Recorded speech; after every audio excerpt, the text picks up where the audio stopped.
ನಮಸ್ಕಾರ, ನಾನು ಶರ್ಮಿತಾ ಶೆಟ್ಟಿ. ಮಂಡ್ಯ ಉಸ್ತುವಾರಿಯಿಂದ ಸಚಿವ ಆರ್ ಅಶೋಕ್ಗೆ ಮುಕ್ತಿಯನ್ನ ನೀಡಲಾಗಿದೆ. ಉಸ್ತುವಾರಿ ಸ್ಥಾನದಿಂದ ಮುಕ್ತ ಮಾಡಿದ್ದಾರೆ ಸಿಎಂ ಬಸವರಾಜ ಬೊಮ್ಮಾಯಿ. ಅಶೋಕ್ ಮನವಿ ಮೇರೆಗೆ ಉಸ್ತುವಾರಿಯಿಂದ ಮುಕ್ತಿಗೊಳಿಸಿದ್ದಾರೆ ಸಿಎಂ ಬಸವರಾಜ ಬೊಮ್ಮಾಯಿ ಅವರು. ಅಲ್ಲಿಗೆ ಈಗ ಚರ್ಚೆ ಆಗ್ತಾ ಇರೋದು ತಕ್ಷಣಕ್ಕೆ ಆದೇಶ ಜಾರಿಗೆ ಬರುವಂತೆ ರೀಸೆಂಟ್ ಆಗಿ ಮಂಡ್ಯ ಉಸ್ತುವಾರಿಯನ್ನ ಗೋಪಾಲಯ್ಯ ಬದಲಿಗೆ ಆರ್ ಅಶೋಕ್ಗೆ ಸಿಎಂ ಕೊಟ್ಟಿದ್ರು.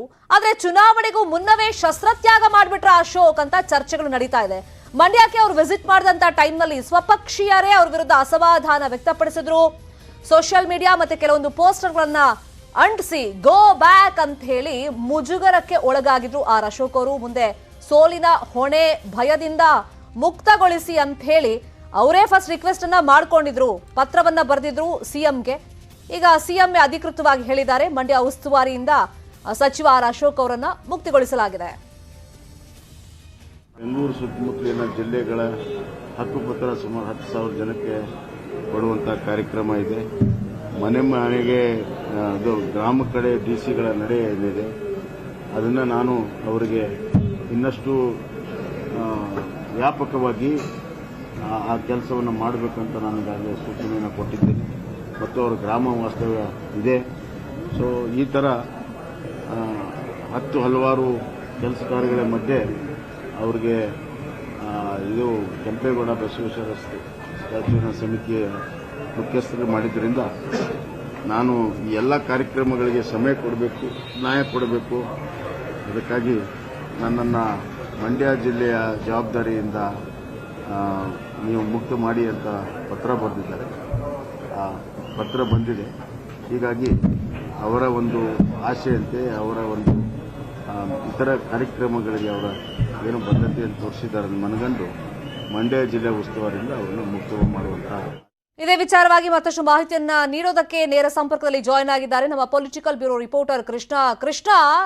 ಈಗ ಯುದ್ಧಕ್ಕೂ ಮುನ್ನವೇ ಶಸ್ತ್ರತ್ಯಾಗ ಮಾಡಿಬಿಟ್ರ ಅಶೋಕ್ ಅವರು.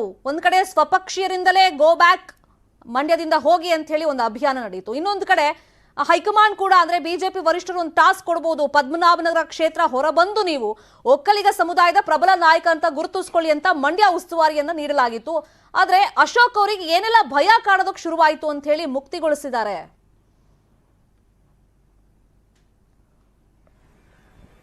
ಖಂಡಿತವಾಗ್ಲೂ ಶರ್ಮಿತಾ, ಎಲ್ಲ ಒಂದ್ ಕಡೆ ಶಸ್ತ್ರತ್ಯಾಗವನ್ನ ಮುಂಚಿತವಾಗಿ ಯುದ್ಧಕ್ಕೂ ಮುನ್ನ ಶಸ್ತ್ರತ್ಯಾಗವನ್ನ ಮಾಡಿದ್ದಾರೆ ಅಂತದ್ದು ಗೊತ್ತಾಗ್ತಾ ಇದೆ. ಯಾಕಂದ್ರೆ ಅಶೋಕ್ ಅವರು ಮುಖ್ಯವಾಗಿ ಈಗಾಗಲೇ ಮುಖ್ಯಮಂತ್ರಿ ಕ್ಯಾಂಡಿಡೇಟ್, ಆದ್ರೆ ಏನೇ ಕೆಲಸವನ್ನು ಕೊಟ್ಟರೆ ಸಮರ್ಥವಾಗಿ ನಿಭಾಯಿಸುವಂತಹ ಒಂದು ತಾಕತ್ ಕೂಡ ಇದೆ. ಅಂತಹ ಸಂದರ್ಭದಲ್ಲಿ ಮಂಡ್ಯ ವಿಚಾರದಲ್ಲಿ ಎಲ್ಲ ಒಂದ್ ಕಡೆ ಅವರು ಹಿಂದೆ ಸರಿಯುವಂತಹ ಒಂದು ಕೆಲಸವನ್ನ ಮಾಡಿದ್ದಾರೆ. ಬಹುಶಃ ಮುಂದೆ ಬರ್ತಕ್ಕಂಥ ದಿನಗಳಲ್ಲಿ ಪಕ್ಷ ಸಂಘಟನೆಯನ್ನ ಮಾಡಿ ಚುನಾವಣೆಯನ್ನ ಗೆಲ್ಲೋದಕ್ಕೆ ಕಷ್ಟ ಆಗುತ್ತೆ ಅನ್ನೋ ಒಂದು ಕಾರಣಕ್ಕೋಸ್ಕರವಾಗಿ ಈಗ ಮಂಡ್ಯ ಉಸ್ತುವಾರಿಯಿಂದ ಹಿಂದೆ ಸರಿದಿದ್ದಾರೆ ಅನ್ನೋದು ಕೂಡ ಸಾಕಷ್ಟು ಚರ್ಚೆ ಆಗ್ತಾ ಇರುವಂತದ್ದು. ಮುಖ್ಯವಾಗಿ ಈ ಹಿಂದೆ ಮಂಡ್ಯ ಜವಾಬ್ದಾರಿ ಕೊಟ್ಟಂತ ಸಂದರ್ಭದಲ್ಲೇ ಅಶೋಕ್ ಅವರು ಹಿಂದೇಟನ್ನು ಹಾಕಿದ್ರು. ಈ ಒಂದು ವಿಚಾರವಾಗಿ ರಾಜ್ಯ ಬಿಜೆಪಿಯಲ್ಲಿ ಸಾಕಷ್ಟು ಅಸಮಾಧಾನಕ್ಕೆ ಕಾರಣವಾಗಿತ್ತು. ಅಂದ್ರೆ ಅಶೋಕ್ ಅವರು ಪದ್ಮನಾಭನಗರ ಕ್ಷೇತ್ರಕ್ಕೆ ಮಾತ್ರ ಸೀಮಿತರಾಗ್ತಾರೆ, ಬೆಂಗಳೂರಿಗೆ ಮಾತ್ರ ಸೀಮಿತರಾಗ್ತಾರೆ, ಆದ್ರೆ ಹೊರಗಡೆ ಜಿಲ್ಲೆಗೆ ಹೋಗುವಂತ ಒಂದು ಕೆಲಸವನ್ನ ಮಾಡೋದಿಲ್ಲ, ಪಕ್ಷ ಸಂಘಟನೆಯನ್ನ ಮಾಡೋದಿಲ್ಲ ಅನ್ನೋದು ಕೂಡ ಸಾಕಷ್ಟು ಚರ್ಚೆ ಆಗ್ತಾ ಇತ್ತು. ಈಗ ಮುಖ್ಯಮಂತ್ರಿಗಳು ಮೊನ್ನೆ ಗಣರಾಜ್ಯೋತ್ಸವ ದಿನಾಚರಣೆ ಸಂದರ್ಭದಲ್ಲಿ ಮಂಡ್ಯ ಉಸ್ತುವಾರಿಗೆ ನೇಮಕವನ್ನ ಮಾಡಲಾಗಿತ್ತು ಅಶೋಕ್ ಅವರನ್ನ. ಆದ್ರೆ ಈಗ ಕೇವಲ ಒಂದೂವರೆ ತಿಂಗಳಿಗೆನೆ ಅವ್ರನ್ನ ಬಿಡುಗಡೆ ಮಾಡುವ ಒಂದು ಕೆಲಸವನ್ನ ಮುಖ್ಯಮಂತ್ರಿಗಳು ಮಾಡಿದ್ದಾರೆ. ಎಲ್ಲೊಂದ್ ಕಡೆ ಆರ್ ಅಶೋಕ್ ಅವರು ಮುಖ್ಯಮಂತ್ರಿಗಳಿಗೆ ಒತ್ತಡವನ್ನ ಹಾಕಿದ್ದಾರೆ, ನನ್ನ ಕೈ ಕೆಲಸವನ್ನ ಅಲ್ಲಿ ಮಾಡೋದಕ್ಕೆ ಕಷ್ಟ ಆಗುತ್ತೆ ಅನ್ನುವಂಥದ್ದು. ಅದ್ರ ಜೊತೆಗೆ ಯಾವಾಗ ಇನ್ಚಾರ್ಜ್ ಮಿನಿಸ್ಟರ್ ಆಗಿ ನೇಮಕ ಆದ್ರೂ ಅದಾದ ಬಳಿಕವಾಗಿ ಸ್ವಪಕ್ಷೀಯರಿಂದಲೇ ಒಂದು ರೀತಿ ದೊಡ್ಡ ಮುಜುಗರವನ್ನ ಅಶೋಕ್ ಅವರು ಅನುಭವಿಸಿದ್ರು ಅಂತ ಹೇಳ್ಬೋದು. ಯಾಕಂದ್ರೆ ಗೋಬ್ಯಾಕ್ ಅನ್ನೋ ಒಂದು ಅಭಿಯಾನದ ಮುಖಾಂತರವಾಗಿ ಒಂದು ರೀತಿ ಅಶೋಕ್ ಅವರ ಹೊಂದಾಣಿಕೆಯನ್ನ ರಾಜಕಾರಣವನ್ನ ಮಾಡ್ತಾರೆ. ಕಾಂಗ್ರೆಸ್ ಜೆಡಿಎಸ್ ನಾಯಕರ ಜೊತೆಗೆ ಅಲ್ಲಿ ಹೊಂದಾಣಿಕೆ ರಾಜಕಾರಣ ಮಾಡೋದ್ರಿಂದಾಗಿ ಪಕ್ಷದ ಕಾರ್ಯಕರ್ತರನ್ನ ಬಲಿ ಕೊಡುವ ಒಂದು ಕೆಲಸವನ್ನ ಮಾಡ್ತಾರೆ ಅನ್ನೋ ಒಂದು ಆಕ್ರೋಶವನ್ನು ಕೂಡ ಅಲ್ಲಿ ಸ್ಥಳೀಯ ಮುಖಂಡರು ಮಾಡಿದ್ರು. ಅದಕ್ಕೋಸ್ಕರವಾಗಿ ಬರ್ತಕ್ಕಂಥ ದಿನಗಳಲ್ಲಿ ಮತ್ತೆ ಮುಜುಗರ ಅನುಭವಿಸುತ್ತೆ ಅನ್ನೋ ಒಂದು ಕಾರಣಕ್ಕೋಸ್ಕರವಾಗಿ ಮತ್ತೆ ಈಗಾಗಲೇ ಕನಿಷ್ಠ ಮಂಡ್ಯ ಜಿಲ್ಲೆಯಲ್ಲಿ ಕನಿಷ್ಠ 4 ವಿಧಾನಸಭಾ ಕ್ಷೇತ್ರವನ್ನ ಗೆಲ್ಲುವಂತ ನಿಟ್ಟಿನಲ್ಲಿ ಈಗಾಗಲೇ ರಾಜ್ಯದ ಬಿಜೆಪಿ ನಾಯಕರು ತಂತ್ರಗಾರಿಕೆಯನ್ನು ಮಾಡಿದ್ದಾರೆ. ಅದಕ್ಕೋಸ್ಕರವಾಗಿಯೇ ಅಶೋಕ್ ಅವರು ಪ್ರಬಲವಾದಂತಹ ನಾಯಕರು ಮತ್ತೆ ಒಕ್ಕಲಿಗ ಸಮುದಾಯದ ಪ್ರಬಲವಾದಂತಹ ನಾಯಕರು. ಒಂದ್ ಕಡೆಗೆ ಮಾಜಿ ಮುಖ್ಯಮಂತ್ರಿ ಎಚ್ ಡಿ ಕುಮಾರಸ್ವಾಮಿ ಇದ್ದಾರೆ, ಕೆಪಿಸಿಸಿ ಅಧ್ಯಕ್ಷ ಡಿ ಕೆ ಶಿವಕುಮಾರ್ ಇದ್ದಾರೆ. ಇಂತಹ ಕ್ಷೇತ್ರದಲ್ಲಿ ಅವರು ಪ್ರಬಲವಾಗಿ ಹೋರಾಟವನ್ನು ಮಾಡೋದ್ರ ಮುಖಾಂತರವಾಗಿ ಒಕ್ಕಲಿಗ ಸಮುದಾಯವನ್ನು ಸೆಳೆಯುವಂತ ನಿಟ್ಟಿನಲ್ಲಿ ಕೆಲಸವನ್ನ ಮಾಡಬಹುದು ಅನ್ನೋ ಒಂದು ಕಾರಣಕ್ಕೋಸ್ಕರವಾಗಿ ಅಶೋಕ್ ಅವರಿಗೆ ಉಸ್ತುವಾರಿಯಾಗಿ ನೇಮಕವನ್ನ ಮಾಡಲಾಗಿತ್ತು. ಆದ್ರೆ ಈಗ ಎಲ್ಲ ಒಂದ್ ಕಡೆಗೆ ಬೇರೆ ಬೇರೆ ವಿಚಾರಗಳನ್ನ ಬೇರೆ ಬೇರೆ ಕಾರಣಗಳನ್ನು ಒಡ್ಡಿದ್ದಾರೆ. ಮುಖ್ಯಮಂತ್ರಿಗಳಿಗೆ ಪತ್ರವನ್ನು ಬರೆದಂತ ಸಂದರ್ಭದಲ್ಲಿ ನನಗೆ ಗ್ರಾಮೋತ್ಸವನ್ನ ಮಾಡಬೇಕು ಮತ್ತೆ ಬೇರೆ ಬೇರೆ ಕಾರ್ಯಕ್ರಮಗಳಿದೆ, ಅದಕ್ಕೋಸ್ಕರವಾಗಿ ಬಿಡುಗಡೆ ಮಾಡಿ ಅನ್ನುವಂಥದ್ದು. ಇದು ಎಲ್ಲ ಒಂದ್ ಕಡೆ ಈ ಒಂದು ನಿರ್ಧಾರ ಅಶೋಕ್ ಅವರು ಬರ್ತಕ್ಕಂಥ ದಿನಗಳಲ್ಲಿ ಮಂಡ್ಯದಲ್ಲಿ ಚುನಾವಣೆ ಮಾಡೋದು ಕಷ್ಟ, ಅದಕ್ಕೋಸ್ಕರವಾಗಿನೇ ಈಗಲೇನೆ ಬೇಲನ್ನ ತೆಗೆದುಕೊಂಡಿದ್ದಾರೆ ಅಂತ ಕೂಡ ರಾಜ್ಯ ಬಿಜೆಪಿಯಲ್ಲಿ ಚರ್ಚೆ ಆಗ್ತಾ ಇರುವಂತದ್ದು. Sharmita, thank you Krishna. ಈ ಕ್ಷಣದ ಅಪ್ಡೇಟ್ಸ್ಗೆ ಹಾಸನ ರಾಜಕೀಯದಲ್ಲಿ ರೇವಣ್ಣ ದಿನಕ್ಕೊಂದು ದಾಳವನ್ನ ಉರುಳಿಸ್ತಾ ಇದ್ದಾರೆ. ಟಿಕೆಟ್ಗೆ ಅಡ್ಡಿಯಾಗಿರುವಂತ ಆಕಾಂಕ್ಷಿಗೆ ಗಾಳವನ್ನ ಹಾಕಲು ಹೊರಟಿದ್ದಾರೆ. ಹಾಗಾದ್ರೆ ಟಿಕೆಟ್ ಆಕಾಂಕ್ಷಿ ಸ್ವರೂಪ್ ಜೊತೆ ಮಾತುಕತೆಯನ್ನ ನಡೆಸಿದ್ದಾರೆ ಅಂತ ಗೊತ್ತಾಗಿದೆ. ಸ್ವರೂಪ್ ಹಾಗೇನೆ ಅವ್ರ ತಾಯಿ ಜೊತೆಯಲ್ಲಿ ಎಚ್ ಡಿ ರೇವಣ್ಣ ಮಾತುಕತೆಯನ್ನ ನಡೆಸಿದ್ದಾರಂತೆ. ಒಂದ್ ಕಡೆ ಭವಾನಿ ರೇವಣ್ಣ ಪಟ್ಟು ಹಿಡಿದು ಕೂತಿದ್ದಾರೆ. ನನಗೆ ಈ ಸಲ ಹಾಸನ ವಿಧಾನಸಭಾ ಕ್ಷೇತ್ರದಿಂದ ಜೆಡಿಎಸ್ ಟಿಕೆಟ್ ಬೇಕೇ ಬೇಕು, ನಾನೇ ಅಭ್ಯರ್ಥಿ ಆಗಬೇಕು ಅಂತ ಹೇಳಿ. ಇನ್ನೊಂದು ಕಡೆ ಸ್ವರೂಪ್ ಇಷ್ಟು ದಿನಗಳ ಕಾಲ ಅವರು ನಿರೀಕ್ಷೆಯಲ್ಲಿದ್ರು. ಈಗ ಲಾಸ್ಟ್ ಮಿನಿಟ್ಗೆ ಭವಾನಿ ರೇವಣ್ಣ ಅವರ ಸ್ಟೇಟ್ಮೆಂಟ್ ಇಂದ ಅವ್ರಿಗೂ ಕಸಿವಿಸಿ ಆಗಿದೆ. ಆದರೆ ಕ್ಷೇತ್ರದಲ್ಲಿ ಇನ್ನೂ ಆಕ್ಟಿವ್ ಆಗೇ ಇದ್ದಾರೆ. ಕುಮಾರಸ್ವಾಮಿ ಅವರ ಸ್ಟೇಟ್ಮೆಂಟ್ ನ ಭರವಸೆ ಮೇರೆಗೆ ಈಗ ಭವಾನಿ ವರ್ಸಸ್ ಸ್ವರೂಪ್ ಗೊಂದಲಕ್ಕೆ ರೇವಣ್ಣ ಮುಲಾಮ್ ಹಚ್ಚೋದಕ್ಕೆ ತಯಾರಿಗಳನ್ನ ಮಾಡ್ಕೊಂಡಿದ್ದಾರೆ. ಆ ಮುಲಾಮ್ ಏನು ಅಂದ್ರೆ ತಾನೇ ಹಾಸನದಿಂದ ಸ್ಪರ್ಧೆಗೆ ಇಳಿಯೋದು ಅಂತ ಹೇಳಿ. ಅಲ್ಲಿಗೆ ಭವಾನಿ ರೇವಣ್ಣಗೂ ಟಿಕೆಟ್ ಇಲ್ಲ, ಸ್ವರೂಪ್ಗೂ ಟಿಕೆಟ್ ಕೊಡದೆ ಅವರಿಬ್ರು ಬದಲಿಗೆ ತಾನೇ ಸ್ಪರ್ಧೆ ಮಾಡೋದು ಅಂತ ಹೇಳಿ ಸ್ವರೂಪ್ ಹಾಗೇನೆ ತಾಯಿ ಜೊತೆಯಲ್ಲಿ ರೇವಣ್ಣ ಚರ್ಚೆಯನ್ನ ಮಾಡಿದ್ದಾರೆ ಅಂತ ಇನ್ಫಾರ್ಮೇಶನ್ ಸಿಕ್ಕಿದೆ. ಈಗ ಭವಾನಿಗೆ ಇಲ್ಲದ ಟಿಕೆಟ್ ಸ್ವರೂಪ್ಗೂ ಬೇಡ ಅಂತ ಹೇಳಿ ರೇವಣ್ಣ ಅವರು ಈಗ ಡಿಸಿಷನ್ಗೆ ಬಂದಿದ್ದಾರೆ. ಹಾಗಾಗಿ ರೇವಣ್ಣ ಅವರೇ ಈ ಸಲ ಹಾಸನದಿಂದ ಎಲೆಕ್ಷನ್ಗೆ ನಿಂತ್ಕೊಳ್ಬಹುದು ಅನ್ನೋ ಚರ್ಚೆಗಳು ನಡೀತಾ ಇದೆ. ಇನ್ನು ಹಾಸನದಲ್ಲಿ ಗೆಲ್ಲುವಂತ ಅಭ್ಯರ್ಥಿ ಸ್ಪರ್ಧೆ ಬಗ್ಗೆ ತೀರ್ಮಾನವನ್ನ ನಾವು ಮಾಡ್ತೀವಿ, ಎಲ್ಲರೂ ಕುತ್ಕೋತೀವಿ, ಮಾತುಕತೆ ಮೂಲಕ ಇದನ್ನ ಇತ್ಯರ್ಥ ಮಾಡ್ತೀವಿ ಅಂತ ಹೇಳಿ ಬೆಳಗಾವಿಯಲ್ಲಿ ಮಾಜಿ ಸಿಎಂ ಎಚ್ ಡಿ ಕುಮಾರಸ್ವಾಮಿ ಹೇಳಿಕೆಯನ್ನ ಕೊಟ್ಟಿದ್ದಾರೆ. ಈಗ ಭವಾನಿ ರೇವಣ್ಣ ಅವ್ರ ಬಗ್ಗೆ ಕುಮಾರಸ್ವಾಮಿ ಅವರು ಯಾವ ತರ ಸ್ಟೇಟ್ಮೆಂಟ್ ಕೊಡ್ತಾರೆ ಅಂತ ಈ ಹಾಸನ ಬಗ್ಗೆ ಮಾತಾಡುವಾಗ ಕ್ಯೂರಿಯಾಸಿಟಿ ದಿನದಿಂದ ದಿನಕ್ಕೆ ಜಾಸ್ತಿ ಆಗ್ತಾ ಇದೆ. ಮತ್ತೊಮ್ಮೆ ಸ್ಪಷ್ಟವಾಗಿ ಹೇಳಿರೋದು ಕುಮಾರಸ್ವಾಮಿ ಅವರು, ಭವಾನಿ ರೇವಣ್ಣ ಈ ಚುನಾವಣೆಯಲ್ಲಿ ಅನಿವಾರ್ಯ ಇಲ್ಲ ಅಂತ ಹೇಳಿ, ನನ್ನ ಹೇಳಿಕೆಗೆ ನಾನು ಈಗಲೂ ಬದ್ಧನಾಗಿದ್ದೀನಿ ಅಂತ ಹೇಳಿ ಕುಮಾರಸ್ವಾಮಿ ಬೆಳಗಾವಿಯಲ್ಲಿ ಹೇಳಿಕೆ ಕೊಟ್ಟಿದ್ದಾರೆ.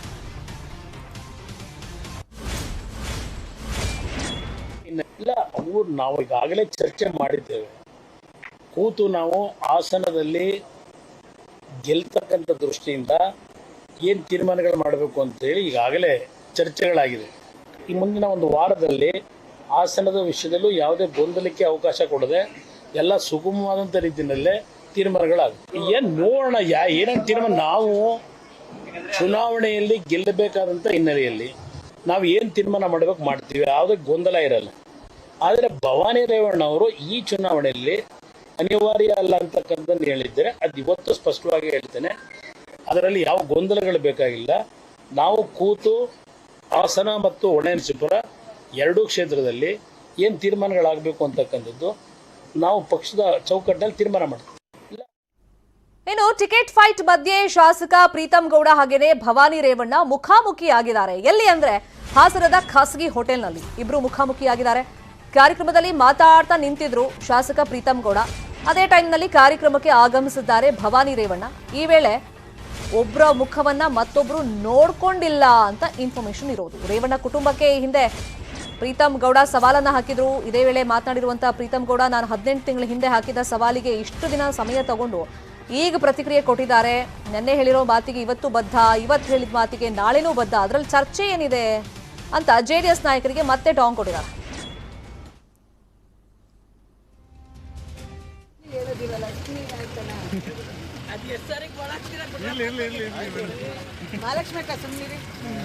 ಸ್ಪರ್ಧೆ ಬಗ್ಗೆ ಸಾಹೇಬ್ರು ನಿಮಗೆಲ್ಲ ಹೇಳಿದಾರೆ, ಸಾಹೇಬ್ರು ನಿಮಗೆಲ್ಲ ಹೇಳಿದಾರೆ, ಏನು ಹೇಳೋದಿರಲ್ಲ ಅದು ಎಷ್ಟು ಮಹಾಲಕ್ಷ್ಮಿ ಅಕ್ಕ ಸುಮ್ಮನಿರಿ. ಸ್ಪರ್ಧೆ ಬಗ್ಗೆ ಸಾಹೇಬ್ರು ನಿಮಗೆಲ್ಲ ಹೇಳಿದಾರೆ, ಸಾಹೇಬ್ರು ನಿಮಗೆಲ್ಲ ಹೇಳಿದಾರೆ, ಏನು ಹೇಳೋದಿರಲ್ಲ ಅದು ಎಷ್ಟು ಇನ್ನು ಜೆಡಿಎಸ್ ಟಿಕೆಟ್ ಗೊಂದಲದ ನಡುವೆ ಹಾಸನದಲ್ಲಿ ಸ್ವರೂಪ್ ಮತ್ತಷ್ಟು ಆಕ್ಟಿವ್ ಆಗಿದ್ದಾರೆ. ಹಾಸನದ ಹೇಮಾವತಿ ನಗರದಲ್ಲಿರುವಂತಹ ಸ್ವರೂಪ್ ನಿವಾಸದಲ್ಲಿ ಬಿಜೆಪಿಯ 100 ಕಾರ್ಯಕರ್ತರನ್ನ ಜೆಡಿಎಸ್ಗೆ ಸೇರ್ಪಡೆ ಮಾಡಿಕೊಂಡ್ರು.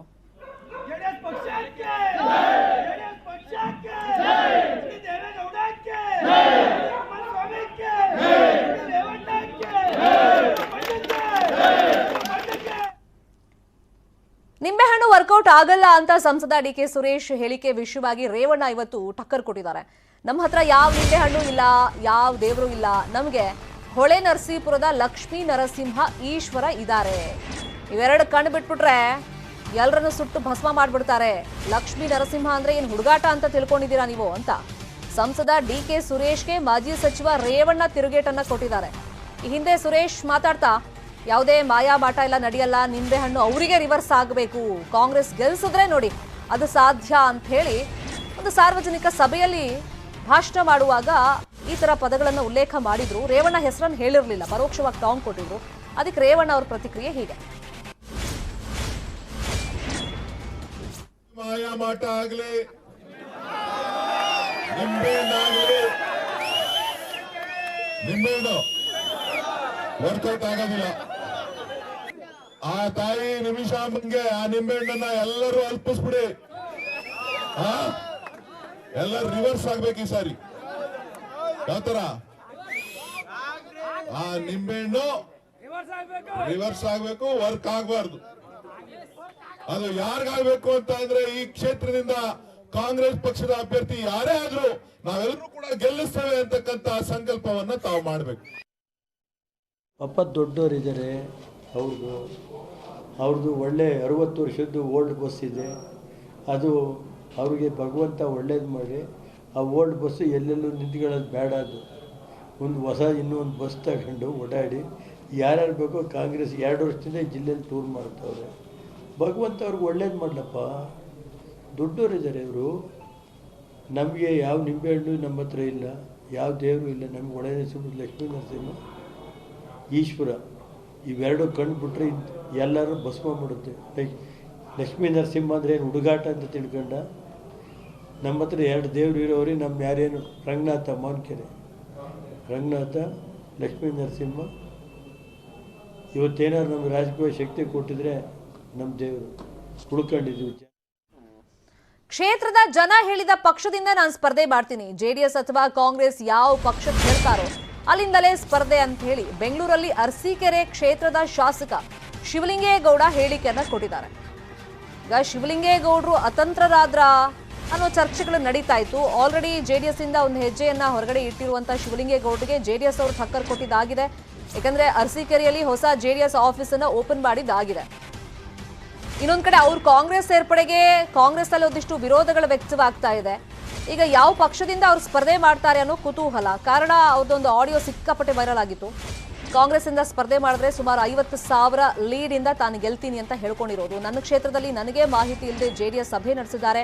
12ನೇ ತಾರೀಕು ಸಮಾವೇಶ ಮಾಡ್ತಾ ಇದ್ದಾರಂತೆ. ನನ್ನನ್ನು ಕರೆದೂ ಇಲ್ಲ, ನನಗೆ ಆ ಬಗ್ಗೆ ಮಾಹಿತಿನೂ ಇಲ್ಲ. ಬಟ್ ಕ್ಷೇತ್ರದ ಜನ ಯಾವ ಪಕ್ಷದಿಂದ ನಿಂತ್ಕೊಳ್ಳಿ ಅಂತ ಹೇಳ್ತಾರೆ ಆ ಪಕ್ಷದಿಂದ ಸ್ಪರ್ಧೆ ಅಂತ ಹೇಳಿದ್ದಾರೆ. ಯಾರು ನಾನು ಕಂಟೆಸ್ಟ್ ಮಾಡೋದು ಬಿಡೋದು ಅವ್ರನ್ನ ಕೇಳಿ ಮಾಡ್ಬೇಕು. ಅವ್ರು ಹೇಳ್ದಂಗೆ ನಡ್ಕೊಂಡು ಹೋದ್ರೆ ನಾಳೆ ಬೆಳಿಗ್ಗೆ ಓಟು ಇಲ್ಲ, ಇದು ಇಲ್ಲ. ಯಾರು ಹೌದು ಅವ್ರು ಹೇಳಿ ನಮ್ಮ ಕಾರ್ಯಕರ್ತರು ನಾನು ಮುಂದುವರಿತೀನಿ. ಕಾಂಗ್ರೆಸ್ ಏನಂದ್ರೆ ಕಾಂಗ್ರೆಸ್ ಸೇರ್ತೀನಿ, ನಿಲ್ಲೇ ಬೇಡ ಚುನಾವಣೆಗೆ ಅಂದ್ರೆ ಮಲ್ಲಿರ್ತೀನಿ. ಬಿಜೆಪಿಗೆ ಒಂದಕ್ಕೆ ಸೇರಲ್ಲ. ಕಾಂಗ್ರೆಸ್ ಇದೆಯೋ ಇದು ಅದನ್ನು ನಮ್ಮ ಜನ ಹೇಳ್ತಾರೆ.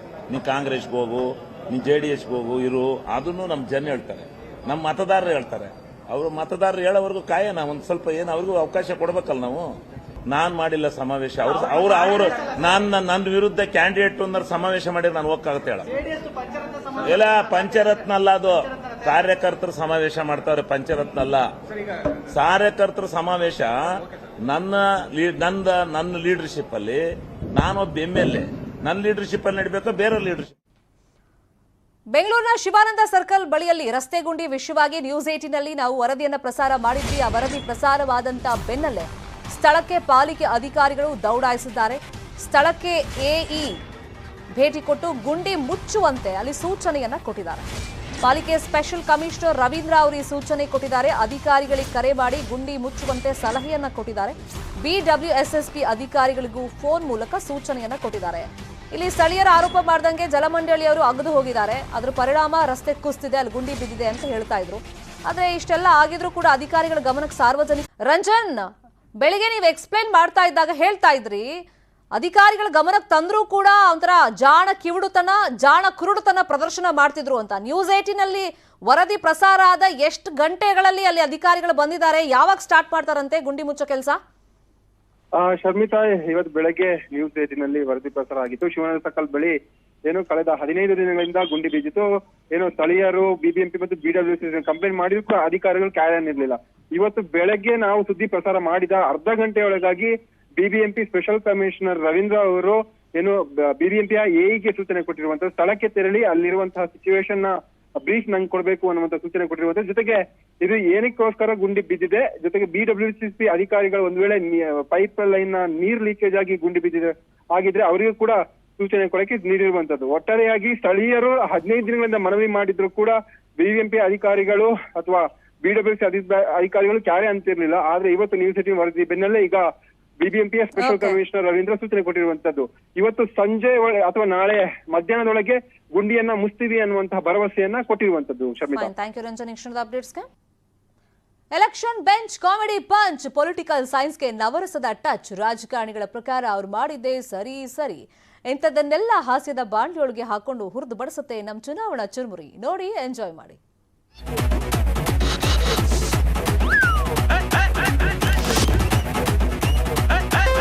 ಚುನಾವಣಾ ಚುರುಮುರಿ.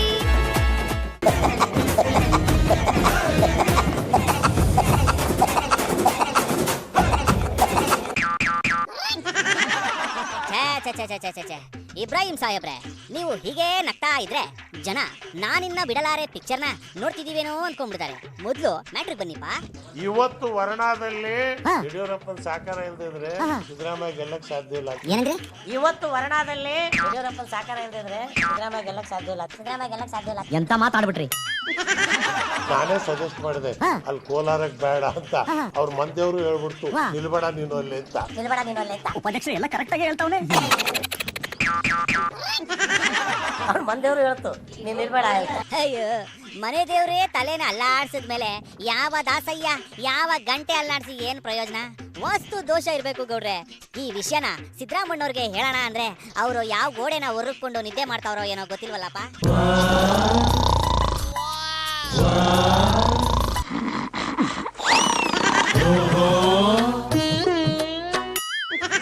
ಅಯ್ಯಯ್ಯೋ, ಸಿದ್ದರಾಮಣ್ಣವ್ರಿಗೆ ಇನ್ನು ಕೋಳಿನೇ ಕೂಗಿಲ್ವಲ್ಲಪ್ಪ. ಸಿದ್ದರಾಮಣ್ಣವ್ರೆ ಎದೇಳಿಪ್ಪ, 1 ಕೋಟಿ ಆಫರ್, ಚೆಕ್ ಇಸ್ಕೊಳಕ್ಕೆ ನೀವೇ ಬರ್ಬೇಕಂತೆ. ನಿಮಗೋಸ್ಕರ ಜಮೀನು ಮನೆ ಮಠ ಎಲ್ಲ ಮಾರಿ ಬೀದಿಗೆ ಬಂದ್ಬಿಟ್ಟವ್ರೆ. ಸರಿ ಸರಿ ಸರಿ, ಬೀದಿಲಿ ನಿಂತ್ಕೊಂಡು ಕಾಯ್ತಾವ್ರೆ.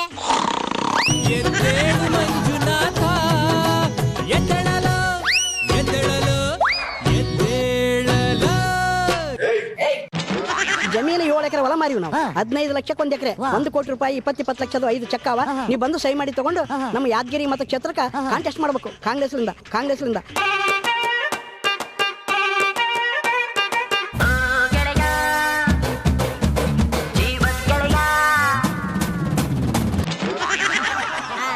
ಅಂದಂಗೆ ಪಂಚೆ ಶರ್ಟು ಶಾಲು ಇದನ್ನೆಲ್ಲ ಪ್ಯಾಕ್ ಮಾಡ್ಕೊಂಡು ನೀವ್ 3 ಕಡೆ ಬಸ್ ಹತ್ತೋದು ಒಳ್ಳೇದು ಅಂತೀರ. ನೀವು ಬಂದು ಸಹಿ ಮಾಡಿ ತಗೊಂಡು ನಮ್ಮ ಯಾದಗಿರಿ ಮತ್ತು ಕ್ಷೇತ್ರಕ್ಕೆ ಕಾಂಟೆಸ್ಟ್ ಮಾಡಬೇಕು.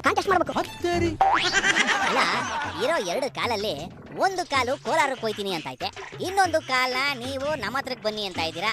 ಮಧ್ಯದಲ್ಲಿರೋ ಯಾರು? ಅದೇ ಕಾಣ್ರೋ ಚಾಮರಾಜಪೇಟೆ ಏನ್ ಮಾಡೋದು ಅಲ್ವಾ ಸಿದ್ದರಾಮಯ್ಯನವ್ರೆ?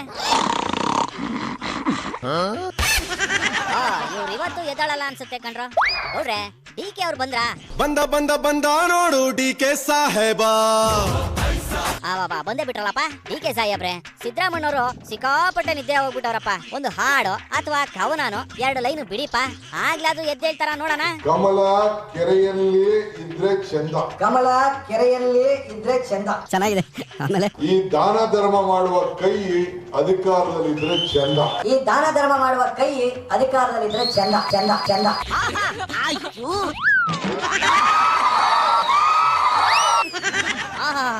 ಬೆಂಕಿ ಸಾಲ್ಗಳಪ್ಪ. ಈ ಗ್ಯಾಪ್ ಅಲ್ಲಿ ನಮ್ಮ ಬ್ರದರ್ ಕುಮಾರಣ್ಣ ಅವರ ಟೆಂಪಲ್ ರನ್ ಹೇಗಿದೆ ಅಂತ ಕೇಳಬೇಕಿತ್ತು. ಕೇಳೋಕೆ ಸಾಕಷ್ಟಿದೆಪ್ಪ. ಸಿಟಿ ರವಿ ಅವರು ನಿಮ್ಮನ್ನ ಲಾಟ್ರಿ ಸಿಎಂ ಅಂತ ಹೋಗಿದ ಕಡೆ ಎಲ್ಲ ಜಾಗಟೆ ಬಾರಿಸ್ತಾವ್ರಂತೆ. ಮಾತಾಡೋದಕ್ಕೆ ನನ್ನ ಬಗ್ಗೆ ನಾಲ್ಗೆ ಬಿಗಿ ಹಿಡಿದು ಮಾತಾಡಬೇಕು. ನಂದು ತೆರೆದ ಪುಸ್ತಕ. ಅವ್ರು ನೋಡಿದ್ರೆ ನಿಮ್ಮನ್ನ ಲಾಟ್ರಿ ಸಿಎಂ ಅಂತವ್ರೆ. ನೀವು ನೋಡಿದ್ರೆ ಪುಸ್ತಕ ಪೆನ್ನು ಪೆನ್ಸಿಲ್ ಅನ್ಕೊಂಡು ಕುಂತಿದ್ದೀರಲ್ಲಪ್ಪ. 2006 ಒಂದು ಲಾಟ್ರಿ ಹೊಡಿತು, 18ರಲ್ಲಿ ಒಂದು ಲಾಟ್ರಿ ಹೊಡಿತು. ಎಲ್ಲ ಟೈಮಲ್ಲೂ ಲಾಟ್ರಿ ಹೊಡಿಬಾರ್ದು, ಎಲ್ಲ ಕಾಲಕ್ಕೂ ಹೊಡೆಯುತ್ತೆ ಅಂತ ಕುಮಾರಸ್ವಾಮಿ ಅವರು ಭಾವಿಸ್ಬಾರ್ದು. ಆ ಲಾಟ್ರಿ ಮುಖ್ಯಮಂತ್ರಿ ಮಾಡಕ್ಕೆ ಬಂದು ನನ್ನ ಮನೆ ಕದ ತೊಡ್ತಾರೆ ನೀವೇ ಅಲ್ವೇ? ಇಲ್ಲಿವರೆಗೆ ಹೊಡೆದು ಸಣ್ಣ ಲಾಟ್ರಿ ನನಗೆ. ಹೌದು, ಈಗ ರಾಜ್ಯದ 6.5 ಕೋಟಿ ಜನತೆ ಆಶೀರ್ವಾದದಲ್ಲಿ ಈಗ ಬಂಪರ್ ಡ್ರಾ ಹೊಡಿತದೆ. ನೋಡ್ರೆ ಶಕುನ ಯಾಕೋ ಸರಿ ಇಲ್ಲ. ಬನ್ನಿ ಮನೆ ಕಡೆ ಹೊಂಟ್ಬಿಡೋಣ. ಚುನಾವಣಾ ಚರ್ಮುರಿ. ಇದೀಗ ಫಿನೋಲೆಕ್ಸ್ ಅರ್ಪಿಸುವ ವೆದರ್ ರಿಪೋರ್ಟ್ ನೋಡೋಣ.